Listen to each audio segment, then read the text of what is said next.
I think a very crucial part reminded me of a quote, and I still live by it. He says, it doesn't matter what you think of yourself. It doesn't matter what others think of you. What matters is how you think others see you. That's true. I'm going to repeat it for the crowd. It doesn't matter how you see yourself. It doesn't matter how others see you. It matters how you think others see you. So you are forming the imagination of how they see you, and that's what makes you confident. So for example, if you think that they are seeing you as self-conscious, you are more likely to feel self-conscious. But if you say that they see me as a very confident person, you are more likely to approach them and then make your case. Yeah. So I feel that's a very, very crucial element. I think it applies to when you're going through that change, when you're going through that whole process, is that it doesn't fully go away. I think we have this perfectionism ideal that I will only be happy with myself until I have become a certain way. But I like to think that the process is where the best parts happen. I'm not a person who loves living in the moment. I hate that because I'm a person who really likes being in his head and planning a lot of things. But when I want to avoid the planning phase, I like to think, what is the process? How amazing is the process going to be? And one main other quote that I live by is that, who is your role model? For me, my role model is the person that I'm going to be in the next 10 years.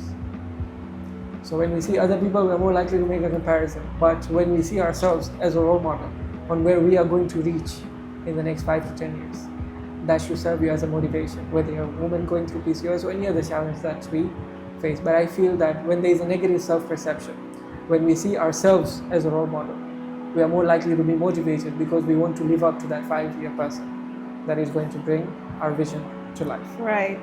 So I think we've covered a very great aspect. I did feel like crying during the journey. Okay. And I think that is a great, and it's not just yours, and especially when I hear that every woman with PCOS has such a unique journey, and considering you've made it reversible, you've reversed it. But for the ones that haven't, what would you say is one piece of advice that you would leave them with? And that is something that you follow yourself, that keeps you going, and something that will keep them going as well. The only thing I keep telling everyone, and I said this at my seminar as well, own your story, own it that you have PCOS, because that makes you stand out in a crowd.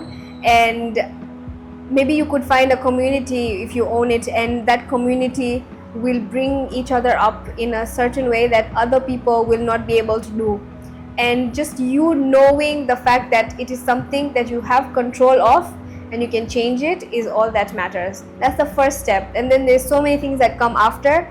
And don't get disheartened, don't get bothered by people's comments.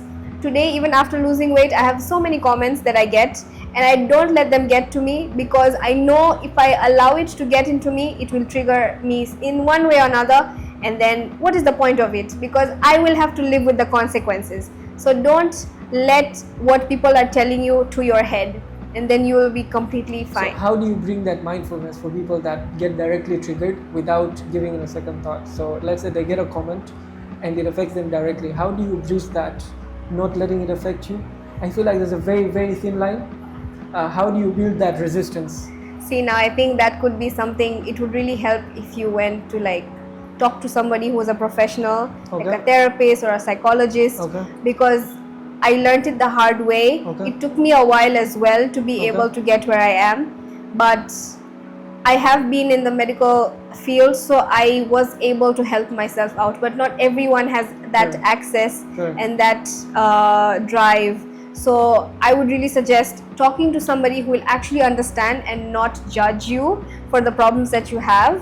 So I think seeing today's time, especially if you're struggling with mental health, don't just keep it in, let it out, talk to somebody, because keeping it in causes so many other problems, and that is a leading reason why so many women are depressed, they have anxiety, and then that puts you on an aspect of getting more into drugs like other antidepressants and I don't know what not.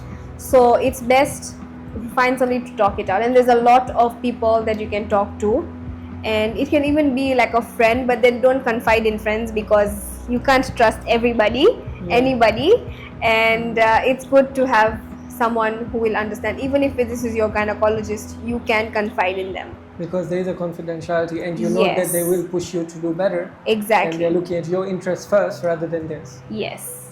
That is, of course, a great way to look at it. And I was waiting for you to mention it because that's what the page is all about. The mental link between all the issues that are there around the world. And the goal is fairly simple, that we're here for a short period of time. You know, and people say you only live once, so try to enjoy it. But I like to think that let's try to make the world a little bit of a better place than what it was before you came into it. So how you should be remembered is that you're here for a short amount of time, you made significance and you made a change, and let people remember you through that. I'm sure not everyone has that, but that's my personal goal, and that is my personal opinion, and that's why I created the page in the first point. But considering your journey, considering how much you've gone through, I think it's a vast variety of information that we faced, and I'll do my best, I'll do my truly best that we try to make it not a generalized in terms of the information, but in a way that the crowd would understand it best. And I'm sure that you thoroughly understood, if not halfway through that you're not alone in this. We specifically invited our special guest, who she made time for us. And I'm sure so it's great seeing that our doctor here has given us her time, and I'm sure how she has so many things to do, but she came here for us and for you. And I hope that this information raises a lot more awareness than it would have. So thank you so much, guys, for your time, and thank you so much, our special doctors, for making time for us. And we hope to see her again and make the world a better place while we're at it. Thank you so much. Bye.